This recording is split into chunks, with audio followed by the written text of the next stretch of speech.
Aleloia, mbola faly miarabanareo eran-tany aho anio alakamisy faharoa ambin'ny folo ny volana marsa 2026. Ry ava malalo amin'ny tompo, anio aho dia anambara aminareo ilay fahitana izany naseho an'ny tompo tamin'ny zanako vavy momba ny amin'ny Noa, ary koa nisy an'ilay Nefilima izany.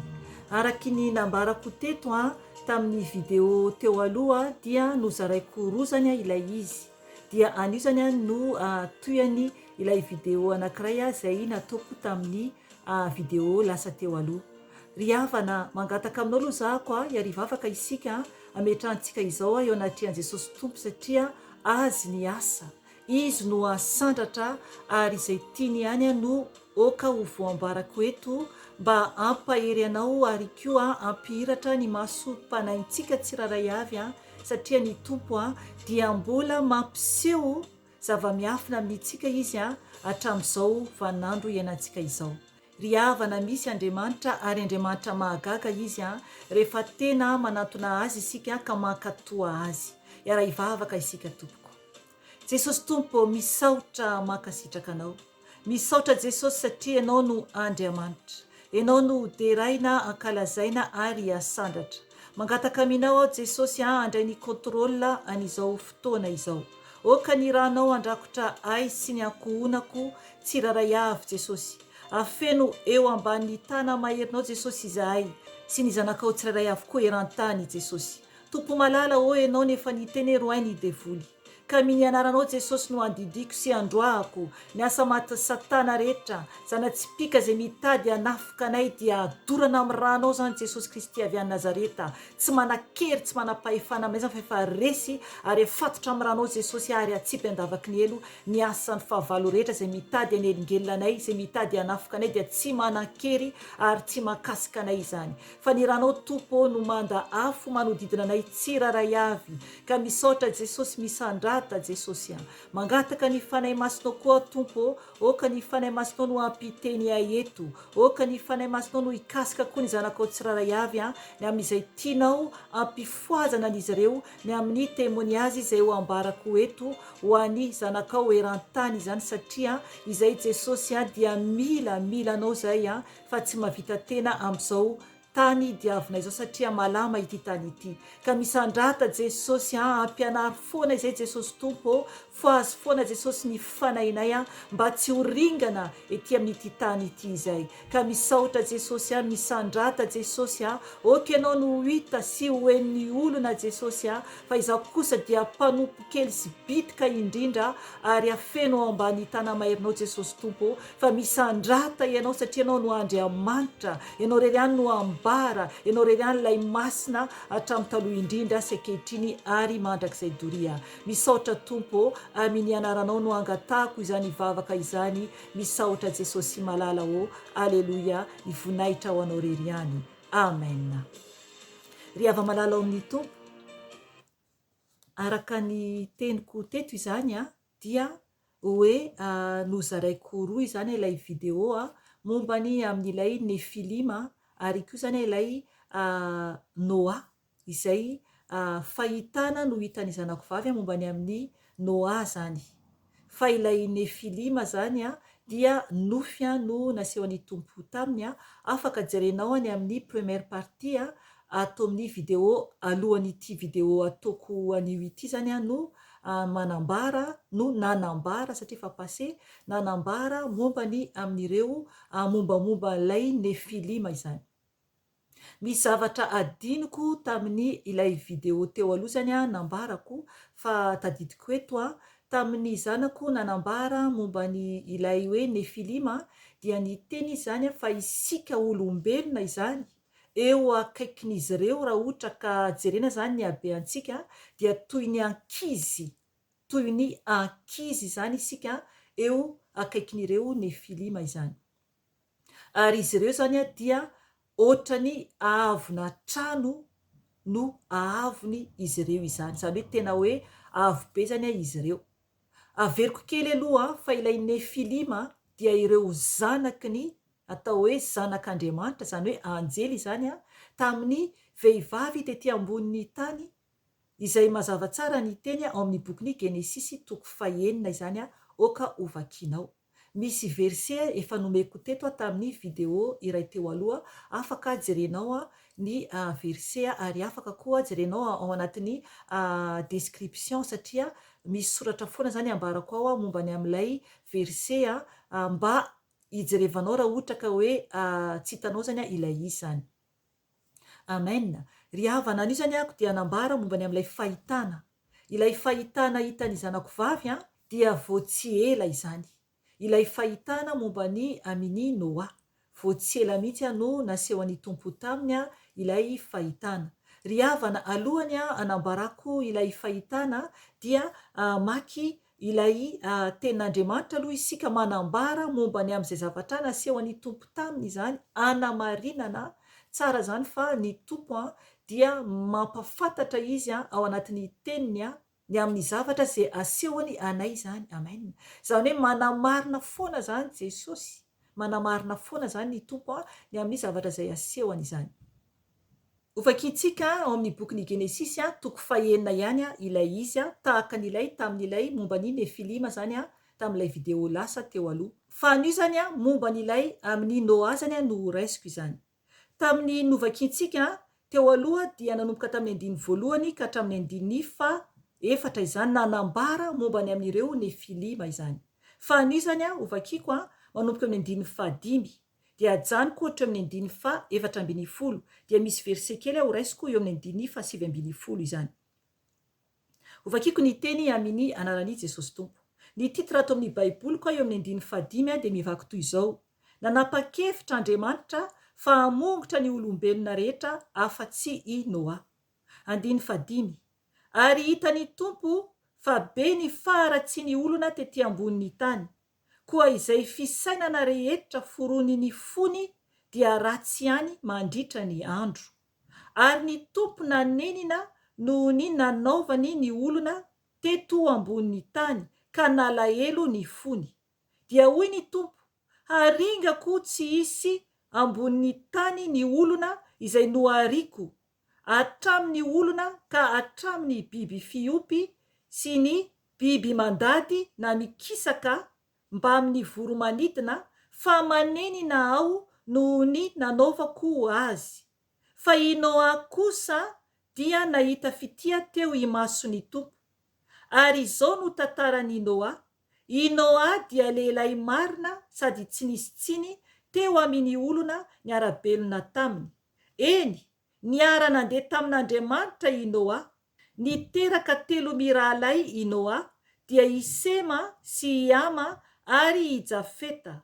Ary feno fahalovana sy herisetra teo anatrehan'Andriamanitra ny tany. Hitan'Andriamanitra fa indro feno fahalovana ny tany. Ny nofo rehetra dia samy niaina tamin'ny fahalovana tetỳ ambonin'ny tany. Dia hoy Andriamanitra tamin'i Noa: tonga ny farany nofo rehetra satria feno herisetra ny tany noho ny amin'ny olona ka indro andringana azy mba amin'ny tany ao. Koa manamboara sambo fiara amin'ny hazo menaka. Asianao efitrefitra ny sambo fiara ka hopetahanao dity ao anatiny sy eo ivelany. Amen. Ry havana, eto ny tenin'Andriamanitra dia manambara ny amin'ny Tompo nanenina ny amin'ny nanaovany antsika zanak'olombelona izany. Dia mazava be ny tenin'Andriamanitra hoe horingan'ny Tompo zany ny nofo rehetra araka ny teny izay novakintsika teo. Fa i Noa zany sy ny ankohonany, afaka vakinao hatramin'ny farany zany io tenin'Andriamanitra io. Fa i Noa sy ny ankohonany ary koa zany biby isan-karazany tsiroaroa zany lahy sy vavy zany no asain'Andriamanitra izay ho karakarai Noa zany ho ampidiriny ao anatin'ny sambo fiara. Ry havana, ny zavatra niseho dia tanteraka tokoa izany, fatatsika tsara fa tanteraka izany. Dia eto aho dia anambara aminareo ny amin'ny ilay fahitana nasehoan'ny Tompo tamin'ny zanako vavy. Ry havana, mazava tsara fa ny faratsiantsika zanak'olombelona no natonga an'Andriamanitra zany a tena hoe natonga ny safidrano tetỳ ambonin'ny tany. Tamin'ny volana lasa teo eo a dia nahita fahitana ny zanako vavy. Ny fahitana hitany zany a tamin'izay fotoana zay zay mianaka teo am-pisakafoanana zany a ny atoandro izay a dia no nefa teo zany zay a de tsy tadidiko hoe teo am-pivavahana ve dia nahita fahitana izy zany. Ny hita tao anatin'ny fahitana dia hitany zany hoe i Noa. Hitany zany hoe i Noa. Ozy izy miantsoa hoe nahita izy zany a lehilahy anankiray tsy lava zany a izy io hoy izy. Dia ny paoziny zany a avy ao an-damosiny Noa zany no hitany naseho an'ny tompo anazy. Manao toy ireny akanjo lava ireny zany izy a beige clair zany ny lokon'ilay izy zany. Dia ny volony hoy izy a fotsy a dia eo amin'ny akaiky ny sorokany eo zany halavany volony tena fotsy be daholo zany ny volony a. Fa eo amin'ny tapon-dohany hoy ilay zanako vavy a ohatrany hoe misy sola kely zany eo amin'ny tapon-dohany. Dia ny fahitany anazy zany a izy eo ampanamboarana ilay sambo fiara. Amen. Eo ampanamboarana ilay sambo fiara. Dia hitany zanako vavy mihitsy ilay sambo fiara lehibe. Zany hoe tamin'ny fotoana zany a teo amin'ny fiandohany fanamboarany ilay sambo fiara. Zany hoe efa misy azy zany tafiakatra amin'ilay sambo fiara zany fa mbola tsy tena tonga ambony be. Dia hitany ao anatin'ny fahitana koa zany a fa misy lehilahy zany a alavidavitra anazy manampy azy any koa. Ary tsapany zanako vavy fa ireo zanany izany, ireo zanalahy. Novakiantsika teo a fa mananjanaka 3 lahy i Noa. Fa tsy hitany tsara zany a izy ireo zany, fa i Noa ny lamosiny no hitany hoy aho teo zany. Dia eo ampanamboarana ny sambo fiara. Goavana be hoy izy ilay sambo fiara. Oka ianao amerina amaky ilay verset a manomboka ny 15 ka hatramin'ny 12 ao anatin'io a eo amin'ny 10 a no misy ilay refy zany a nomeny tompo any Noa mombany amin'ilay sambo fiara. Ry havana, hitany tsara mihitsy zany a amin'izy manamboatra ilay sambo fiara. Dia tao anatin'io fahitana io ihany koa a dia nahita izy zany a lehilahy vitsivitsy a alavidavitra zany mijery any Noa manamboatra ilay sambo fiara izany. Dia ireo lehilahy ireo zany a ozy izy a manao fitafiana zany a tsy ohatra le fitafiana lehilahy maro ankehitriny, fa raha ohatra ka mahita isika ohatra ny fitafiana jiosy zany a ny amin'ny fomba fitafiana izy ireo le hoe akanjo lava zany a ny fitentsika anazy. Kanefa hoy izy a ny lokony fitafiana izy ireo zany a dia tena fitafiana marevaka izany. Loko isan-karazany izany a ny fitafiana izy ireo. Zany hoe ny fitafiana izy ireo zany a dia fitafiana tahaka an'ireo olona ambony toerana tamin'ny andro taloha zany a no fahitana ny fitafiana izy ireo. Dia ireo olona ireo izy a miresaka zany izy ireo ary hita mihitsy hoe miteny momba ny Noa zany. Dia sady miresaka zany izy ireo a ny ohatrany hoe meme zany a mijery any Noa manamboatra ilay sambo fiara. Dia ao anatin'izany ihany koa zany a dia ny zavatra hitany ihany koa zany a dia amin'ny ilany anankiray a nahita izy a anankiray amin'ireo nefilima izany. Anankiray amin'ireo nefilima. Io anankiray io izy a dia tsy mitovy amin'ilay nefilima izay nambarako teto tamin'ny video lasa teo aloha. Fa ilay nefilima hitany izany anankiray avo be ilay anisany nijery any Noa teo ampanaovana ny sambo fiara. Dia io nefilima io zany a alavidavitra ary ny ahavony a dia efa toa mitovitovy mihitsy amin'ilay sambo izany. Dia izy io zany a ny fitafiana izy a de fitafiana toy ny malotoloto zany, ohatra n'ireny hoe fitentsika hoe le fitafiana lamba tsy tena madio. Ary io nefilima io zany a ny volo noho izy a mibotsina be satria hita mihitsy hoe tsy mibango volo a, lehilahy zany izy io a tsy mibango volo a fa avela fotsiny am'izao a ary efa lava zany ny volony a dia ny volom-bavany any koa zany hoy izy a dia lava koa zany a fa tsy makarakara tena zany a ilay nefilima hitan'io. Ary izy io izy a dia hita mihitsy hoe tsy salama saina zany a ilay nefilima anankiray io. Dia ny habeany zany a izy zany tsy mahi fa ohatran'le olona zany le hoe mahazo aina ireny zany a ny paoziny ilay nefilima io. De izy mijery a ohatran'ny olona hoe tsy ampisaina zany a ny fijeriny ilay nefilima io. Na ny hohany ara hoy le zanako vavy a ary koa ny paozy de tena hoe maloto zany a izy io. De izy zany mijery avy lavitra any Noa manamboatra ilay samby fiara, fa ohatrany hoe raha ohatra ka mahita olona anankiray tsika hoe olona hoe marary saina zany a dia ohatra zany no fomba fijeriny ilay nefilima anankiray io. Dia ny fampahafantarany fanahy masina ny zanako vavy momba an'io nefilima io a dia nohony ilay izy ireo zany a teraka tao anatiny aloha faharatsiana satria ilay anjely desu no nanambady ireo zanak'olombelona vehivavy zany. Dia nohony aveo niteraka indray reny dia nay nitoy zany a nifindra zany a ilay zaza teraka izy ireo dia mihay ratsy hatrany satria samy zareo ao ihany izany. Dia izay no natonga an'ilay nefilima anankiray izay hita mihitsy hoe mijery izy a fa tsy tsapany akory azy zavatra hitany izany.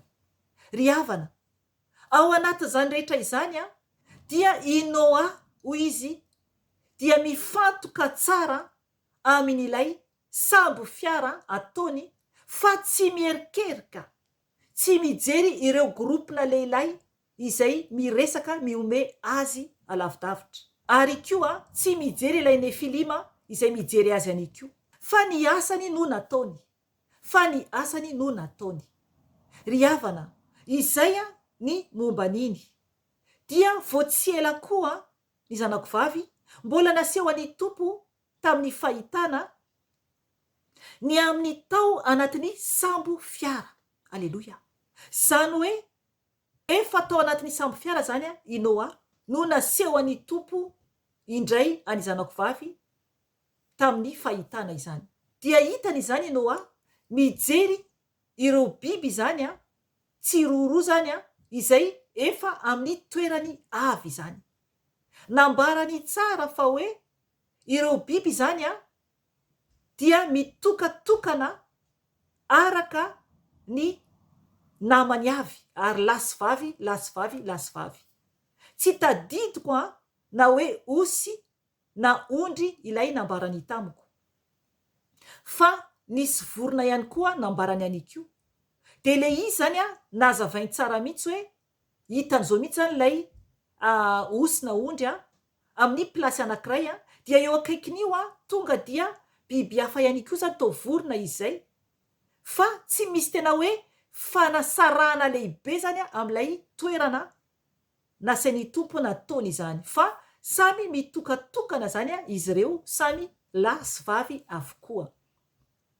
Aleloia. Ry havana, ny tompo dia Andriamanitra lehibe indrindra. Isaorantsika ny tompo ny amin'ny fahitana izay mbola asehony amintsika mandraka ankehitriny. Isika koa tokony hijoro tsara satria ny antony a dia mazava tsara ny tenin'Andriamanitra. Mazava tsara ihany koa ilay fahitana hitan'ny zanako vavy. Andriamanitra dia nandringana ny zava-manan'aina rehetra afa-tsy Noa sy ny ankonany ary ireo biby tsiroaroa izay nasain'ny tompo nomaniny ho ampidirina ao anatin'ny sambo fiara. fa sisan'izay dia naringan'Andriamanitra tamin'ny safodrano. Ry havana, efa niteny ateto tamin'ny fiandohan'ny taona fa fitsarana hoy ny fanahy masina amin'ity taona ity. Maro be ny zavatra miseho, sao sanatria ka ao anatin'ny hotsaran'Andriamanitra isika.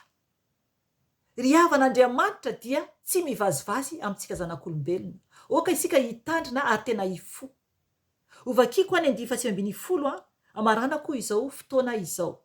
Manambara tsara mihitsy ny amin'ilay izay tenin'ny tompo momba ny amin'ny fahitana nasehony tamin'ny zanako vavy. Genesis 4:9-10. Vakiko amin'anarana Jesosy tompo ny teny. Ary tondranao roa avy isaky ny karazany ho ao anatin'ny samby fiara ny zava-mananaina rehetra mba ho velomina miaraka aminao. Ho lahy sy vavy avy izy ireo. Amen. Najanoko hatreo. Ry havana, ianao hamaky ny toyany. Tiantsika ny tompo Andriamanitra. Ny tompo dia mbola nanokana izy zava-mananaina tsiroroa avy mba ho velominy. Isika dia mbola tian'Andriamanitra isika hibebaka matoantsika mbola velona toy izao. Ry havana, mifoaza manatona bebe kokoa ny tompo mba ho velona ny fanahintsika raha miala ety ambonin'ny tany isika. Satria tsisy tsony ny fotoana. Miova tompoko dia mbola miantso Jesosy. Izay tompoko ny anio fa mametraka veloma aminao aho mahery zatrany ny tompony hiaro sy hitantana antsika tsiraray avy. Aleloia. Amen. Veloma tompoko.